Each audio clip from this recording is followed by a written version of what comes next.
আরজি করের মতন super speciality না মাল্টি স্পেশালিটি হাসপাতাল, আপনি ওখানে ঢুকলে লিফটে পিষে গিয়ে ডেড বডি হয়ে ফিরবেন কিনা আমি জানি না। স্বাস্থ্যসাথী না মৃত্যু সাথী হাসপাতালগুলো আমরা ঠিক বলতে পারবো না। এই যে বরানগরের দুটো কলেজ, এমন স্টুডেন্টের চাপ ভর্তি হবে কিনা সবাই আশঙ্কায় থাকতো, আতঙ্কে থাকতো। আজকে কলেজগুলো আপনি দেখবেন ভুতুরে বাড়ি হয়ে রয়েছে, 100 নাকি স্টুডেন্ট নেই। গর্তের মধ্যে রাস্তা না, রাস্তার মধ্যে গর্ত বোঝা যায় না। বরানগর বিধানসভা কেন্দ্রে এবার লড়াইটা 300 সায়ন্তিকা বন্দ্যোপাধ্যায়, সজল ঘোষ এবং সায়নদীপ মিত্র। সিপিএম এর তরফ থেকে বরানগরে প্রার্থী করা হচ্ছে সায়নদীপ মিত্রকে, এবং এই মুহূর্তে আমার সঙ্গে রয়েছেন বরানগরের বামফ্রন্টের প্রার্থী। একেবারে দাদা, প্রথম যে প্রশ্নটা দিয়ে যাব, এই বরানগরে প্রচুর মানুষের সমস্যা রয়েছে, রাস্তাঘাট নিয়ে সমস্যা, রাস্তায় জল জমা নিয়ে সমস্যা। তো আপনি যদি এই এলাকায় জিতে আসেন, তো এইগুলো নিয়ে কি পরিকল্পনা আপনার রয়েছে? এগুলোই তো প্রধান পরিকল্পনা। ধরুন, আমি প্রথম প্রচার দিন গেলাম, একজনকে জিজ্ঞেস করলাম যে আপনাদের এখানে জল জমার সমস্যা কীরকম। বললো যে আমরা দীঘাপুরি বেড়াতে যাই না, শুধুমাত্র বৃষ্টি হলেই আমাদের এখানে 6 মাস জলের তলায় থাকে, তাই দীঘাপুরির স্বাদ আমাদের এখানে মিটে যায়। এটা মানুষের এক্সপিরিয়েন্স, প্রকাশ্যে বলছে, মিডিয়া বা সোশ্যাল মিডিয়া এগুলো ধরা পড়ছে। আমি বলছি মানুষ তো ট্যাক্সের টাকা দেয় এখানে, বিনা পয়সায় তো পৌরসভা মানুষকে দয়া করে না, দাক্ষিণ্য করে না। তাহলে বরানগরে এরকম রাস্তার অবস্থা থাকবে কেন? আমাদের প্রতিটা গলিতে প্রচার করতে গিয়ে দেখছি অন্ধকার, একেবারে ঘুটঘুটে। সরকারটাও যেমন অন্ধকারে ঢুকে গেছে, বরানগরের রাস্তাঘাটগুলো অন্ধকারে ঢুকে গেছে। কেন বরানগরে এই অন্ধকার গলিতে মানুষকে চলাফেরা করতে হবে?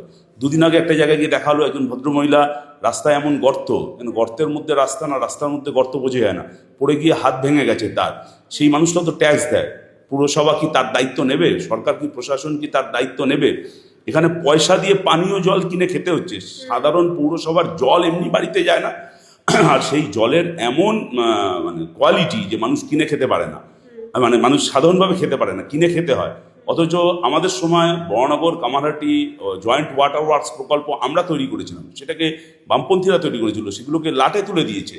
বস্তি এলাকার মানুষের ভয়ঙ্কর সমস্যা, ভালো করে থাকার ব্যবস্থা নেই, অস্বাস্থ্যকর পরিবেশ, মাঠগুলো সব দখল হয়ে যাচ্ছে।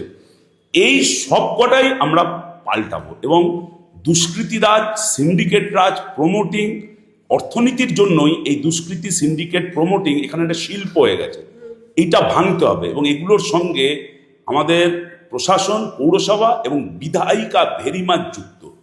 বিধায়িকার বা এখানকার যিনি বিধায়ক ছিলেন, তার মেকআপটা খুব ভালো হচ্ছে, কিন্তু বরানগরের মেকআপ ভালো হচ্ছে না। এইটা কেন, এটা আমরা জানতে চাই। বরানগরের মানুষের এবং বরানগরের নগর উন্নয়নের মেকআপটা যাতে ভালো করে হয়, সেটা যাতে ঝকঝকে চকচকে থাকে। শুধুমাত্র বিধায়ক ঝকঝকে চকচকে থাকলেই হবে না, তার গাড়ি বাড়ি হলে হবে না। বরানগরের সাধারণ মানুষ যার প্রাপ্যগুলো যাতে পায়, তার জন্য আমরা চেষ্টা করব। দাদা, এই যে বস্তিগুলোর কথা আপনি বললেন, এই বস্তি এলাকার যে ঝুপড়ি বা বস্তির মানুষগুলো, তারা মাথার ওপর ছাদটাও দিনের পর দিন পান না। তারা হয়তো প্রত্যেকটা দুয়ারে সরকারে গিয়ে অ্যাপ্লাই করে, কিন্তু তাদেরকে ঘর দেওয়া হয় না, কিন্তু তাদের কাছে যে ভোটটা চাওয়া হয়। তো এই মানুষগুলোর সমস্যার কি সমাধান হবে? এই মানুষগুলোর জন্যই তো আমাদের লড়াই। সরকারটা দুয়ারে নেই, সরকারটা জমের দুয়ারে চলে গেছে। এবং এই গরিব মানুষ যেখানে থাকে, ভাবা যায় না যে বহু এলাকায় শুনতে পাচ্ছি যে এত দ্রুত বাল্যবিবাহ হয়ে যাচ্ছে, একেবারে নাবালিকা মেয়েরা মা হয়ে যাচ্ছে, সন্তান হয়ে যাচ্ছে। এবং অর্থনৈতিকভাবে এই মানুষগুলোর আয়ের, রোজগারের কোনো ব্যবস্থা নেই, মাথার উপর একটা সংস্থানের ব্যাপার নেই। এই সরকারি আবাস প্রকল্প, সেটাতেও তৃণমূলের নেতারা চুরি করেছে। নিজেদের গাড়ি বাড়ি, ফ্ল্যাট, টিভি, ওয়াশিং মেশিন আছে, তারা আবাস যোজনার টাকা পেয়েছে। অথচ গরিব এই বস্তিতে থাকা মানুষ, যাদের মাথার উপর ছাদ নেই, পায়ের তলায় জমি নেই, সেই মানুষগুলো অনাথ হয়ে পড়ে রয়েছে। এই মানুষগুলোর ভোট নেবেন, কিন্তু এই মানুষগুলোর সঙ্গে বেইমানি করবেন, এটা চলবে না। এইবারে বরানগরের মানুষ এই বেইমানির সুদে আসলে ফেরত দেবে ভোটে। বরানগরের স্বাস্থ্য ব্যবস্থাও তো ভালো না, সরকারি হাসপাতালগুলোরও একেবারে বেহাল অবস্থা। অন্যদিকে প্রাইভেট হসপিটাল বেড়ে যাচ্ছে, সরকারি স্কুলগুলো বন্ধ হয়ে যাচ্ছে, প্রাইভেট স্কুলগুলো বেড়ে যাচ্ছে। এবং আমরা জানি বামেরা বরাবরই শিক্ষা নিয়ে সবসময় কথা বলে এসছে। তো বরানগরে কি সরকারি স্কুলের হাল ফিরবে যদি আপনি জিতে এখানে আসেন? দেখুন, বরানগরে একমাত্র বিধায়ক ভালো আছেন। বরানগরের বিধায়কের গাড়িগুলো খুব ভালো আছে, ওনার বাড়িগুলো ভালো আছে। কাউকে আমার ব্যক্তি আক্রমণ করার উদ্দেশ্য না, উনি গাড়ি বাড়ি নিয়ে ভালো থাকুন, এটাই আমরা চাই। কিন্তু বাকি কিছুই বরানগরে ভালো নেই। পাড়ায় পাড়ায় সব স্কুলগুলো লাটে তুলে দিয়েছে। এই কয়েকদিন আগে দেখলাম যে একটা স্কুল বন্ধ করে দিয়ে সেই স্কুল হেলথ সেন্টার হয়ে গেছে, আবার সেই হেলথ সেন্টারটাও বন্ধ হয়ে যাচ্ছে। বরানগর একটা হাসপাতাল রয়েছে, কি অবস্থা এই হাসপাতালে! এমনি হাসপাতালের চেয়ার আপনি বুঝতে পারছেন যে আরজি করের মতন সুপার স্পেশালিটি না, মাল্টি স্পেশালিটি হাসপাতাল। আপনি ওখানে ঢুকলে লিফটে পিষে গিয়ে ডেড বডি হয়ে ফিরবেন কি না আমি জানি না। স্বাস্থ্যসাথী না মৃত্যুসাথী হাসপাতালগুলো আমরা ঠিক বলতে পারবো না। আর সেখানে দাঁড়িয়ে বরানগরের এই স্টেট জেনারেল হাসপাতাল, বরানগরের এই হেলথ সেন্টারগুলো একবারে ঘুঘুর বাসা, পুরো চৌপাট হয়ে গেছে। আমি বললাম প্রতিটা গলিতে গলিতে সরকারি স্কুলগুলো বন্ধ হয়ে গেছে, এবং এই সরকারি স্কুলগুলোকে বন্ধ করা হয়েছে শাসক দল, প্রশাসন, বিধায়ক তাদের নেতৃত্বে। কারণ এতগুলো বরানগরে নতুন বেসরকারি প্রাইভেট ইংলিশ মিডিয়াম স্কুল তৈরি হয়েছে, এই স্কুলগুলো থেকে তৃণমূলের নেতারা পয়সা খায়। তাই সরকারি স্কুল বন্ধ করে এই প্রাইভেট স্কুলগুলো চালু করেছে, এবং যেখানে একটাই থিওরি, ফেলো করি মাখো তেল, হাজার হাজার লক্ষ লক্ষ টাকা দিয়ে কোনো পড়াশোনা করতে হয়। অথচ স্কুলগুলোকে আধুনিকীকরণের ব্যবস্থা আমরা বলছি ওগুলো আমরা এলে চালু করব। বিকল্প শিক্ষানীতি, আধুনিক শিক্ষা ব্যবস্থা, মানে সরকারি মাধ্যম তার সঙ্গে ইংরেজি স্কুল, এগুলোকে কি করে ট্যাগ করা যায় সেগুলো আমরা চেষ্টা করব। এই যে বরানগরের দুটো কলেজ, আমি একসময় এই কলেজে আমার প্রথম ভর্তি হয়েছিলাম, পরে পড়িনি, ভৈরব গাঙ্গুলি কলেজে ট্রান্সফার হয়ে গেছিলাম। এমন স্টুডেন্টের চাপ, ভর্তি হবে কিনা সবাই আশঙ্কায় থাকতো, আতঙ্কে থাকতো। আজকে কলেজগুলো আপনি দেখবেন ভুতুরে বাড়ি হয়ে রয়েছে, 100 নাকি স্টুডেন্ট নেই। কি অবস্থা করেছে এই কলেজগুলো! এখানকার ছেলে মেয়েদের চাকরি কি হবে? এমনি তো ধাপ্পা প্রতারণা বেকার যুবদের সঙ্গে দিল। লাস্ট যেটা সবচেয়ে বড় দুনিয়া, মানে এই শতাব্দীর সবচেয়ে বড় ধাপ্পা, বেইমানি, প্রতারণা, তার নাম হলো যুবসাথী। 86 লক্ষ ছেলে মেয়ে অ্যাপ্লাই করলো, 10,000 নাকি দিয়েছে, এবং সেগুলো সব তৃণমূলের লোকেরা পেয়েছে, বাকি কেউ পায়নি। কিন্তু এখানে বেকার যুবদের জন্য একটা স্টার্ট আপ বিজনেসের ব্যবস্থা করা যাবে না কেন? এখানকার মহিলারা তারা নিজেদের স্বনির্ভর প্রকল্প গড়ে তুলে নিজেদের আয়ের পরিমাণ বাড়াতে পারবে না কেন? এখানকার মহিলাদের জন্য বিশেষ কারিগরি প্রশিক্ষণের ব্যবস্থা করা যাবে না কেন? মহিলাদের স্টার্ট আপ বিজনেসের জন্য সেটা তাদেরকে লোন দেওয়ার ব্যবস্থা, এটা সরকার প্রশাসন করবে না কেন?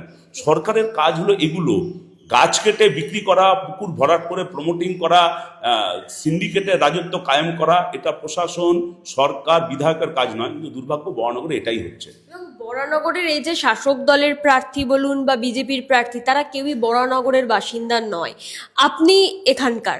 তো সেক্ষেত্রে দাঁড়িয়ে কি মনে হয়, মানুষ কি বাইরের কাউকে আবারও বিশ্বাস করে তাদেরকেই জেতাবে, নাকি তাদের এলাকার কারোর উপর ভরসাটা বেশি করছে? আমি একেবারে বরানগরের একদম এক্স্যাক্টলি বরানগরের বাসিন্দা নয়, আমি কামারহাটির বাসিন্দা। কিন্তু কামারহাটি পৌরসভার 4টে ওয়ার্ড এই বরানগরের মধ্যে আছে। আর বরানগরের আমার একটা অন্য সম্পর্ক আছে, সেটা খুব বড় ব্যাপার নয়। বরানগরের একেবারে আমাদের পার্টির প্রতিষ্ঠাতা নেতৃত্ব সরোজ মিত্র, তিনি আমার দাদু হন। আমি এগুলো খুব বড় ব্যাপার নয়, কে কোথায় থাকে এগুলো আমি মনে করি না। আমরা আন্তর্জাতিকবাদী। আর আমি তো বলছি, আমরা ছাত্র যুব আন্দোলন করার সুবাদে এই সুযোগ আমাদের হয়েছে। পশ্চিমবাংলার যে কোনো আসনে যদি আমাদের পার্টি লড়তে বলে, আমরা সেই আসনে লড়তে যেতে পারবো। এখানে কে কোথায় এলো, থাকার লোক, এটা ইম্পর্টেন্ট নয়। আসল লাভ কি বরানগরের হবে, নাকি এই শুধু আয়ারাম গয়ারাম হবে? এই যে দেখলাম যে বাঁকুড়ায় উনি হেরে গেছিলেন, কোথাও জায়গা পায়নি, বরানগরে ঠেলে দে, ও একটা বাই ইলেকশনে জিতে নিয়ে বার করলো, ব্যাস। তারপর নিজের আখের ভালো করে গুছিয়ে নিলেন, আর বরানগর যে তিমিরে ছিল সে তিমিরে থাকবে। ধরুন তাপস রায় এখানে তৃণমূলের বিধায়ক ছিলেন, ভালো তো, আমি উনি আর বিধায়ক হয়ে কাজ করেছেন, কি কাজ করেছেন আমি জানি না। কিন্তু ওনার রাজত্বেই এই সমস্ত, এই যে আজকে যে বরানগরে সমস্যাগুলো দেখছেন, আজকে দুষ্কৃতি, দুর্নীতি, সিন্ডিকেট, তোলাবাজি, সেগুলো হলো ওনাদের সময় চালু হয়েছে, এবং এখনকার বিধায়িকা সেটাকে আরও ভালো করে পুষ্ট করেছে, সেই শিল্পটা আরও বড় হয়েছে। কিন্তু সেই অবস্থায় চলে গেলেন বিজেপিতে, তিনি চলে গেলেন মানিকতলায়, তিনি ওখানে গিয়ে দাঁড়াতে বললেন।